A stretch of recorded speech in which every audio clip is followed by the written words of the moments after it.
1 p.m. on November 9th, 2020. And we have a quorum. And can we do the Pledge of Allegiance, please? Gail, would you lead us? Allegiance to the flag of the United States of America and to the republic for which it stands, one nation, under God, indivisible, with liberty and justice for all. Thank you, ma'am. Okay. Any comments to the commission members? Sir? Bob? None. Robert, I'm sorry. Okay. Karen? No. Gail? None. Okay. Just a little bit of housekeeping since this is new. If there is anything like that, I'll usually try to start with the people on call in first and then rotate through us. That way it keeps it a little cleaner as we go through, especially with Kathy trying to keep notes for us here. Sure. If that's okay with everyone. Fine. All right. At this point, we're down to approval of minutes of regular meeting from August 10th. You should have a copy of that. August 10th, my goodness, that sounds so far ago. Do we have any discussion or corrections to the? Bob's on. Joined the conference. Okay, I'm sorry. Who is joined? Bob Hendrickson. Okay, Bob. All five now are on. Okay.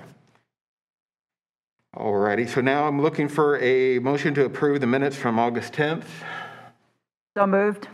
I have a first. I have a second. I'll second it. I have a first and a second. Due to the fact that the conditions we're under, we must have a roll call vote for approval. Kathy, would you do the roll call? Robert Crouch.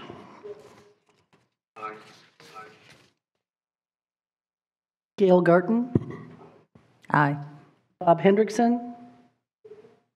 Aye. Karen Powers. Aye. Charles Wheeler. Aye. It's unanimous, 5-0. Motion carries. Thank you. Unfinished business is none. We're now moving to new business, which would be the 2021 meeting schedule, which is before you. As before, we have one adjustment in October, so it's nothing uncommon. Unless anybody has any discussion, we'll move to a motion to approve the 2021 schedule. So moved. I have a first. Do I have a second? Second it. I have a first and a second. Roll call, please. Robert Crouch. Aye. Gail Garten. Aye. Bob Hendrickson. Aye. Karen Powers. Aye. Charles Wheeler. Aye. Unanimous, 5-0. Motion carries. Thank you very much. Next item on new business is the request that the Professional Standard Division Commander, Captain Erica Snyder, be the acting agent for the Police Merit Board Commission in accepting completed applications for the 2021 hiring process. Again, this is kind of boilerplate stuff that we've done year after year after year. She's done a wonderful job in the past. Is there any discussion? No discussion. I will open the floor to a motion to approve Erica to again represent us as she has before. I'll approve a motion. Okay, we have a motion. Do I have a second? Second. We have a first and a second. Kathy, call the roll, please. Robert Crouch. Aye. Gail Garten. Aye. Bob Hendrickson. Aye. Karen Powers. Aye. Charles Wheeler. Aye. Unanimous, 5-0. Congratulations, Captain. You got it whether you want it or not again. Thank you all. You're very welcome, ma'am. Item number C is a request for professional services to be contracted for aptitude testing, written exam, oral interview, and as such. It appears this time we have 3 providers that are up for selection. Captain Snyder, if you would be so kind just to kind of give a summary of, number one, why we have 3 versus the one that we've done in the many years, and kind of a summary of the pros and cons to each of the ones that are available.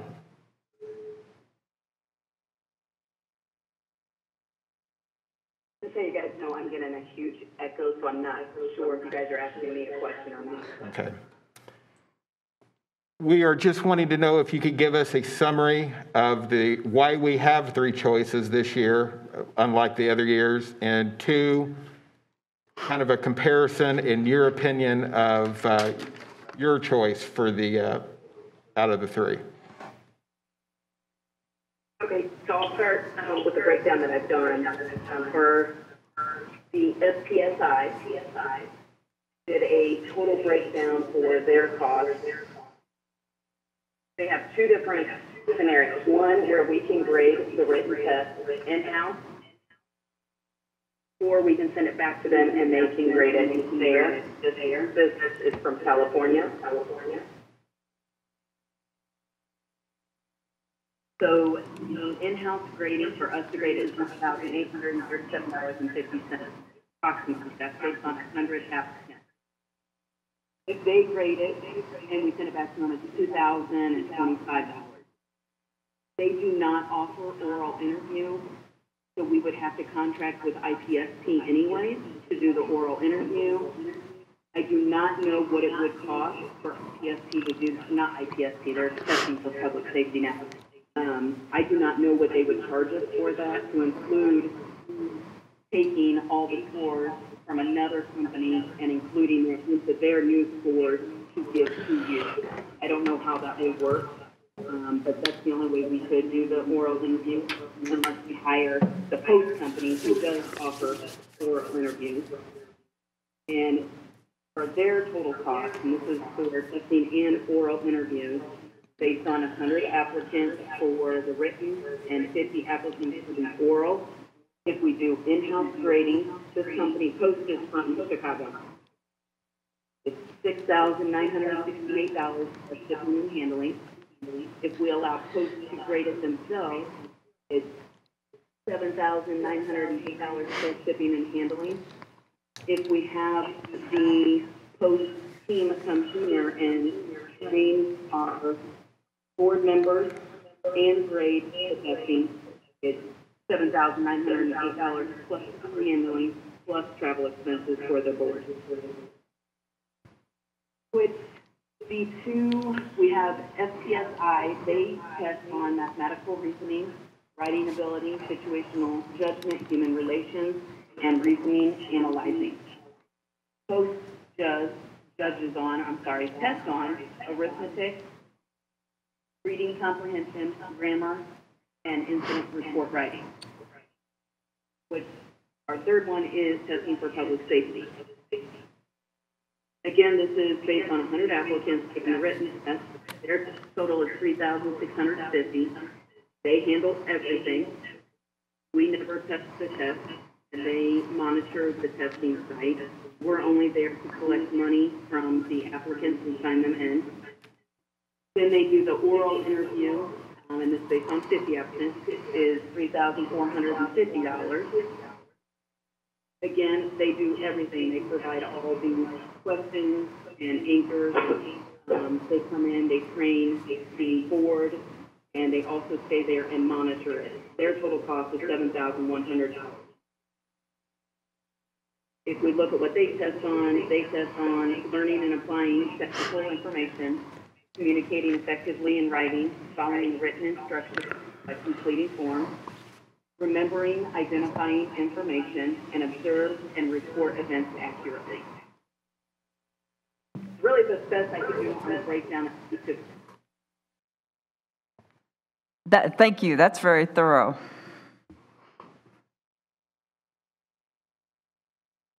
Did she say what, or three? Yeah, she got all three of them. Captain Snyder, out of those three, do you have a preference, since you will be working with these people on our behalf? Is there one that you prefer over another? My preference is working for public safety, LLC, only because that's who I have the experience with. When the information was brought to me on Fpsi and so I haven't had the ability to really dig deep into it. Deputy Chief Woodruff has contacted a couple of other law enforcement agencies who've used them.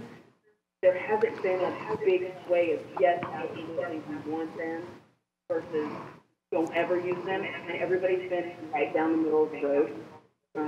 So it's kind of just our preference. My preference is one-stop shop, and that's just because it's convenient right now.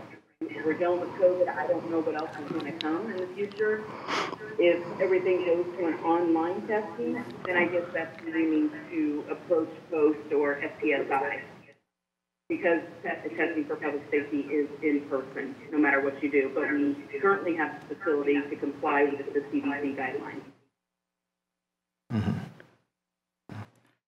Okay, well, thank you, Captain. I'm going to open it up to discussion. Robert, do you have any thoughts, concerns, or discussion? I don't at this time. My only thought is that if individuals on the phone aren't speaking, they might try putting the phone on mute. It might reduce the echo. Robert, I just got that message to ask people to do that. If you would please mute your phone if you're not speaking, because we're getting a lot of echoes and background. Thank you very much. Okay. Go ahead, Robert. No, that's all that I have. Okay. Bob, you have any input, references, discussion? Yeah, we've used IPSP for a long time, and they've always turned out to be probably the best of everything that's come at it. So I would say I'd stick with that. Well, they changed their name a little bit, but IPSP would be fine with me. Ms. Powers, discussion? No, I think Captain Schneider answered all of my questions. We had the information beforehand, and it seems to me that the best value, because everything occurs on site and there's no travel expenses and there's more local control of the situation, it would seem to me that the local provider might be our best value. Thank you, ma'am. Ms. Garden? I agree that the local company, the one that we had been using all along, like you said, the added fees and the lack of added fees and things like that would be best to use the company we've been using. I concur with all of your thoughts. I mean, we're a local entity. Let's use local businesses. Let's support our own. Not to say there's anything wrong with these other institutions or companies, but IPSP has proven themselves time and time again with us. If there is some sort of accountability issue, we've got them right here. We don't have to go to Utah or California or emails or anything like that. So if there's no further discussion, we will entertain a motion to have testing for public safety, doing business as IPSP as the contracted entity. Do I hear a motion? I'll make a motion, Bob Henderson. Bob, we have a first. Do I have a second? I'll second it. Gail, second. We have a first and a second. Kathy, could you do the vote call, please? Robert Crouch, Aye. Gail Garten, Aye. Bob Hendrickson, Aye. Aaron Powers, Aye. Charles Wheeler, Aye. unanimous, IPSP. Motion carries. IPSP, Training for Public Safety, will be our selection. May I thank Captain Schneider for giving us options to look at this time and doing a good job of explaining the differences and providing the information. Thank you. Absolutely, ma'am. Thank you, guys. Maybe next time we can have representatives from their business come in and maybe explain themselves a little bit better. That, if possible, that would be very nice, ma'am. Thank you. Do we have any performance recognitions? Understanding the conditions. Understanding the conditions we're under, I know we're holding on some of those. Is there any comments of the chief that have been passed on to you, ma'am? I do not have any comments for the chief. Okay, thank you, ma'am. We have no citizens in attendance. We have no citizens on the call-in.